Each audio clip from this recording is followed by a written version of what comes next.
Doutor, a maioria dos portais de notícia, dos veículos de comunicação hoje no país, noticiam que médicos do Amazonas teriam apontado uma Covid mais contagiosa, talvez mais grave. O que se sabe sobre essa nova cepa?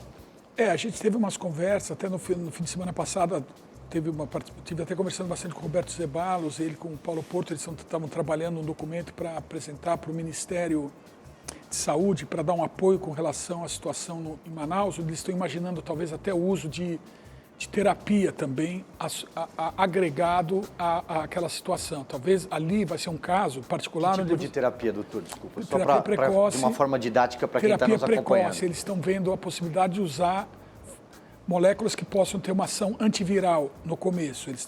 O governo está avaliando isso, mas isso é uma coisa extremamente polêmica, tem virado uma bagunça enorme, caiu na gincana da ideologia, nesse quebra-quebra de baixo nível.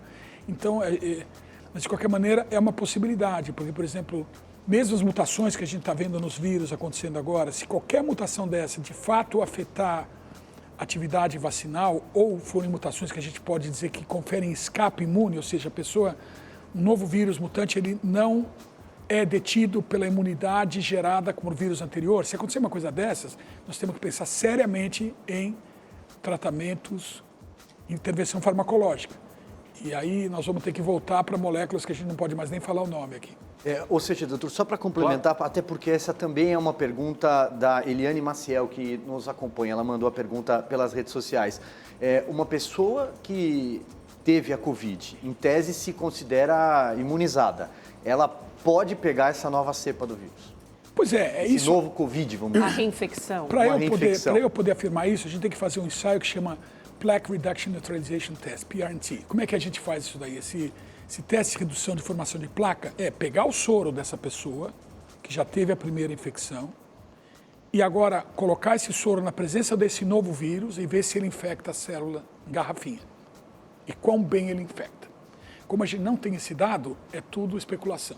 Então, no momento que a gente tiver os dados de Plaque Reduction Neutralization Test, desses novos variantes, não só o variante que a gente detectou no norte, na Dinamarca, ou depois no sul da Inglaterra e agora aqui em Manaus, pegar esses variantes, várias dessas cepas com essas poucas, mas significantes alterações, eventualmente, a gente vai ter que ver qual que é a atividade dessas substituições de aminoácido acontecendo nas proteínas virais. A gente ainda não tem uma boa ideia. A gente tem alguma evidência da Inglaterra de que aquele vírus com 17 mutações lá, substituições, ele teria maior facilidade de replicação em célula. Mas isso não explica necessariamente se essas mutações têm uma vantagem adaptativa no contexto da epidemia. Doutor, antes de passar para o Rodrigo Constantino, o doutor Paulo Porto esteve com a gente ontem, ele dizia que uma mutação normalmente ela é mais transmissível, o vírus se torna mais transmissível, que a taxa de transmissibilidade cresce, mas ele se torna menos letal. Isso é correto? Bom, é a posição dele. Na verdade, isso é um grande problema de uma maneira geral. Sem discutir, é um turfo. Eu participei dessa guerra já muito tempo atrás na Inglaterra, na época que tinha o Evaldo falando que a tendência dos vírus é ficarem cada vez mais bonzinhos, porque eles não querem matar o hospedeiro, e o outro grupo, o Roy Anderson, Bob May, que são muito mais densos do que em termos de preparo, do que o Evaldo falando, não, que isso é contexto dependente. E é contexto dependente pelo seguinte: se eu tenho uma população onde a quantidade de susceptíveis é infinita, eu estou favorecendo os vírus que replicam muito rápido. Replicação muito intensa e muito rápida significa também maior produção, carga viral mais alta e, portanto, mais patologia.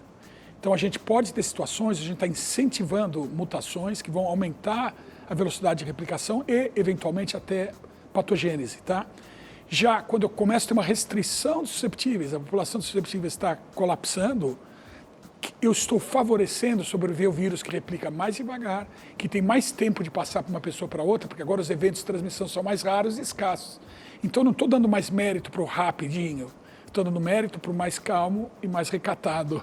E esse vírus, geralmente, vai ser o vírus que vai se adaptar a essa nova dinâmica de interação populacional. Então, a gente tem que olhar sempre a questão da patogênese do viral associada à replicação, associada à dinâmica de interação com o hospedeiro.